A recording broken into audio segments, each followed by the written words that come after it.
Voltamos com o nosso programa aqui pela TV Horizonte e agora conversando com o Tiago Passos. Mas antes, eu quero falar para você da Metropax. Você sabe que às vezes é difícil a vida da gente, né? Você está aí vivendo tranquilamente, está de repente uma morte na família. E às vezes, quando a morte chega na família, sempre vem acompanhada de uma doença de muito tempo, né? Ou às vezes uma morte assim repentina. E aí, como é que você faz? Como é que você faz para resolver esse problema? Olha aqui, 0800 726 0140, porque aí você vai gastar um dinheiro que você não tem, não é verdade? Não é um dinheiro que você não tem. Muitos pedem dinheiro emprestado para fazer esse sepultamento. Se você tem um plano funerário, vai evitar isso. 0800 726 0140, é só falar com a Metropax. Pois é, Patrícia, nós estamos recebendo aqui o Tiago Passos, né? Do Instituto de Integridade e Compliance, é isso mesmo? Isso aí, compliance. Compliance, né? Compliance. A palavra é em inglês. É difícil mesmo. Aqui nós estamos todo dia.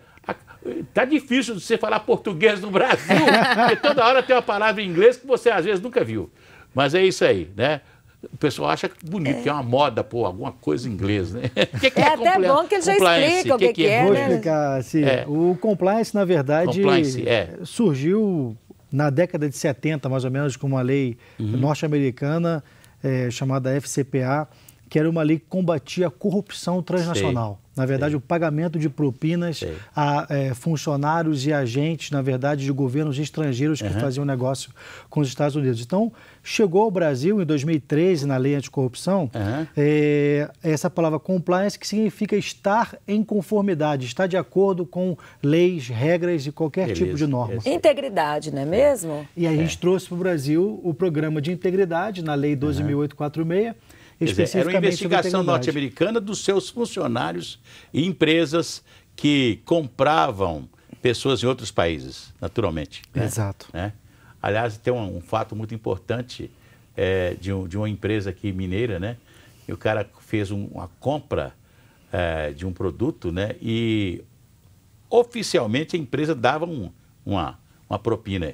Ele não quis receber e a propina para entrar na empresa como dinheiro de alguma coisa foi uma dificuldade. Porque a propina legalizada. Era uma propina legalizada. Né? O cara já punha numa propina. Vamos fazer com o Brasil, já põe a propina. Em tempos de corrupção, esse tema nunca foi tão importante, não é mesmo, Tiago? Como que afeta a nossa sociedade, o dia a dia? Como que as pessoas... Nós acabamos de responder uma pergunta aqui, onde a pessoa não queria entregar a carteira de trabalho, né? Porque está ali recebendo seguro-desemprego, aquele jeitinho brasileiro. Como que as pessoas podem lidar com a corrupção sendo superético, né? Você traz aí o modelo superético. O que é isso?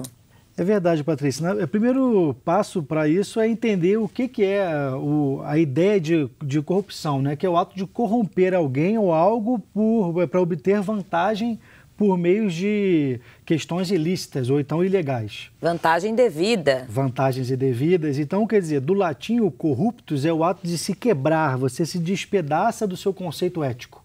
Então, quando a gente vê isso no nosso cotidiano, a gente vê pequenas corrupções no nosso dia a dia. Por exemplo, você vê furar uma fila de banco, estacionar o carro no lugar de deficiente, um troco que você recebe a mais e que você não devolve.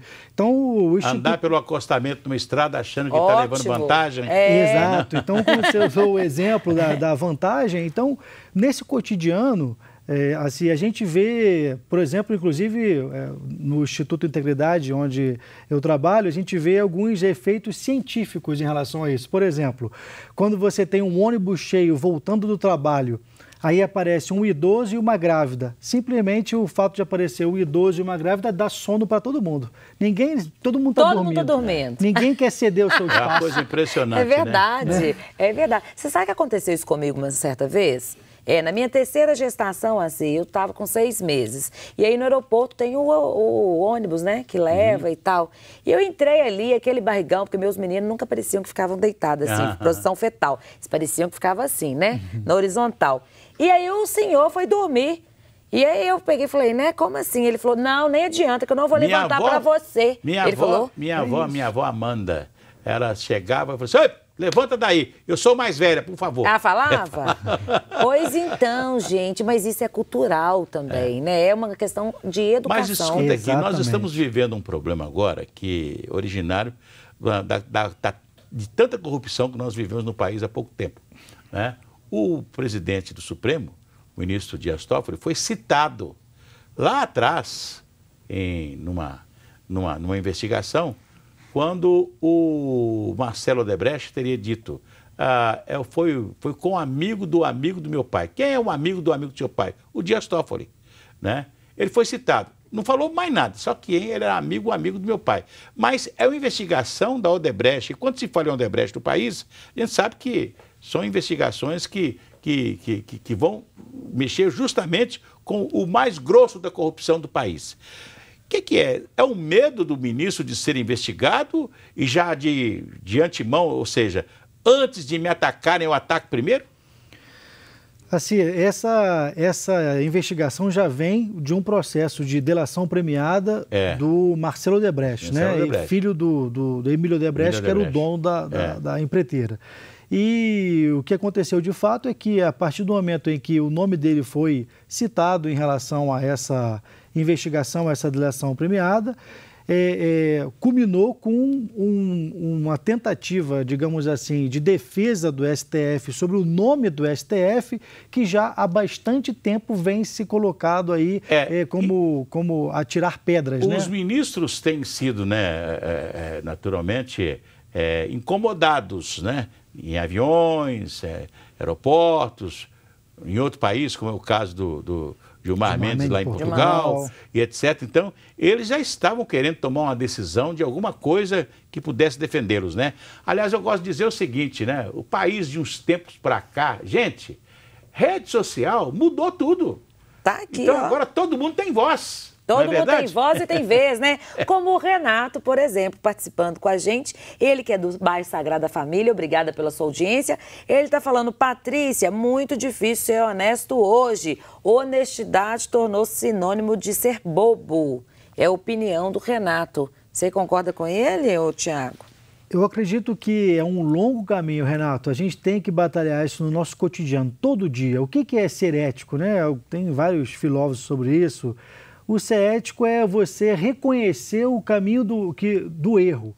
Porque não furar fila, de repente conseguir uma vantagem rápida, isso aí, a partir do momento que a pessoa toma consciência que aquilo ali está errado e se desculpa em relação àquilo para ela mesma, ela já começa a ir num caminho melhor. Então, é preciso lutar em relação a essa cultura que a gente tem, porque quando a gente fala que o fulano jogou papel de bala no chão, foi rapidinho, o outro parou na fila do idoso, mas era rapidinho. Tudo tem uma justificativa, né? E aí no final, quer dizer, aquele político pegou 1 milhão de propina e colocou na Suíça, aí ele vai falar, mas foi só um pouquinho. Pois é, mas deixa eu te falar uma coisa aí.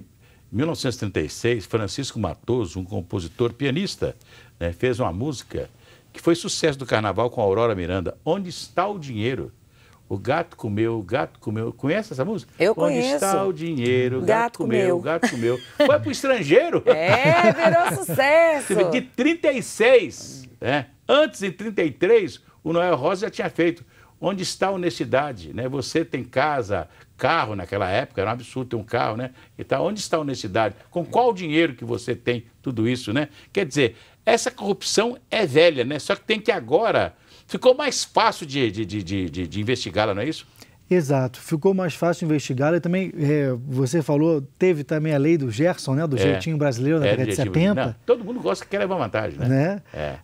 Hoje, na verdade, o papel da população com a rede digital é muito importante, na verdade. Só que esse papel é importante a questão de você colocar a sua opinião em situações, não agredir, seja o companheiro, seja o STF, seja aquele oposto político, né?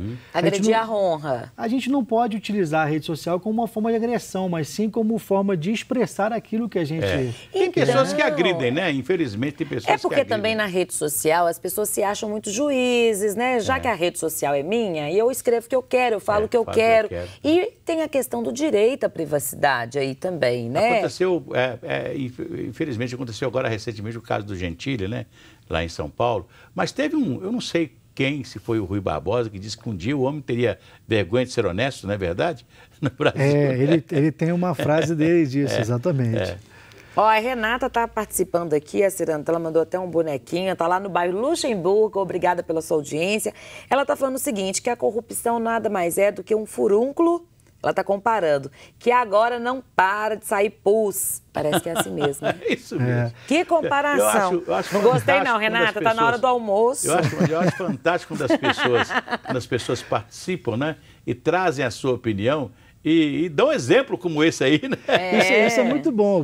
Por quê? Porque eu não sou médico, mas pelo que eu me lembro do furúnculo, quanto mais você aperta, quanto sair todo o pus e sair um pouquinho de sangue, né? É só assim que ele vai melhorar. É verdade. E ainda tem solução, a gente tá passando né? por esse processo de lutar, né, contra isso.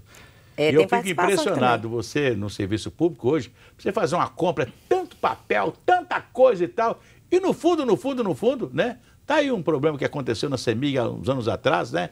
O cara contratou a empresa que pagou o outro, que passou para o outro, que o outro passou para o outro, não sei o quê, até o dinheiro chegar no lugar da corrupção. Quer dizer, com muito custo eles descobriram, né? Estão aí investigando, né? Isso. Quer dizer, é triste a gente saber que... Aí fico lembrando dos políticos antigos, né?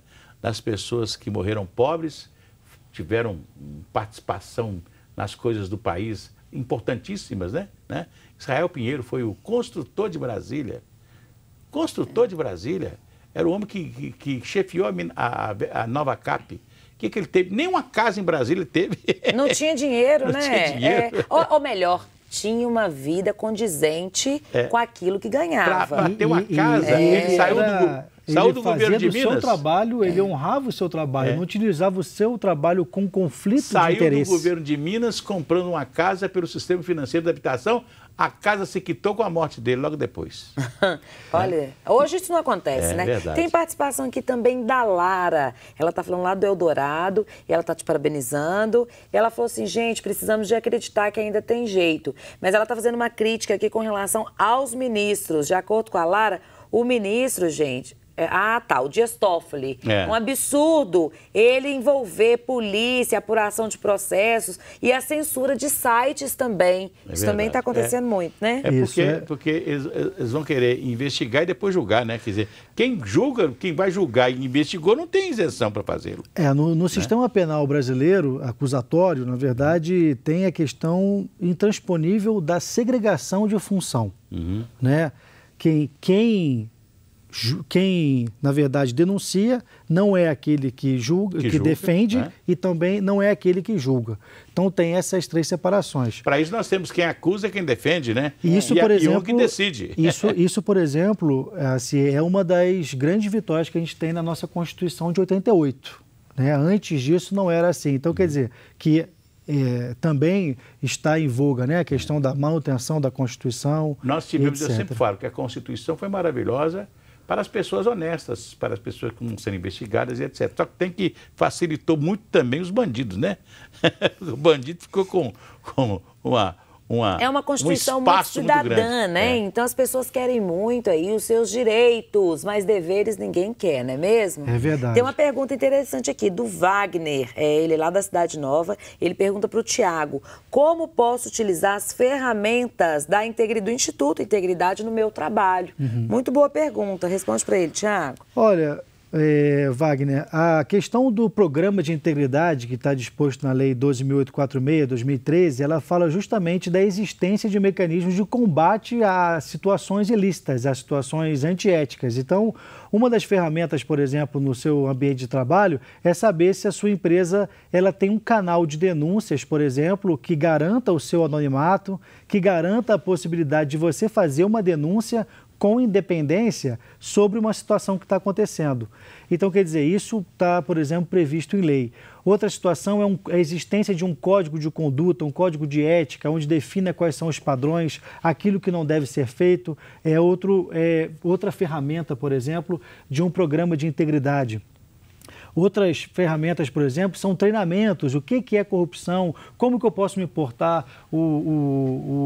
A pessoa anterior, o Renato, falou sobre hoje em dia é difícil ser honesto, mas o treinamento que te empodere justamente a denunciar situações que, na verdade, são situações antiéticas, né? Que não pode mais coadunar com a situação que a gente está vivendo hoje. E as próprias pessoas estão se fiscalizando, não é? Muito, Patrícia, muito. Tem muitas participações aqui. O braço hoje está curto, eu esqueci a lente. Pois é, mas nós vamos encerrar, o nosso tempo venceu. Quero agradecer o Tiago Passos, obrigado, o Instituto, que está aqui conosco, muito obrigado. A Patrícia, mais uma vez. Gratidão e alegria, muito obrigada. E amanhã, se der tempo, amanhã nós teremos a missa, né, lá no Mineirinho, a missa dos Santos Óleos, né, dos óleos que a igreja usa durante todo o ano, né, que são abençoadas nesta missa da unidade.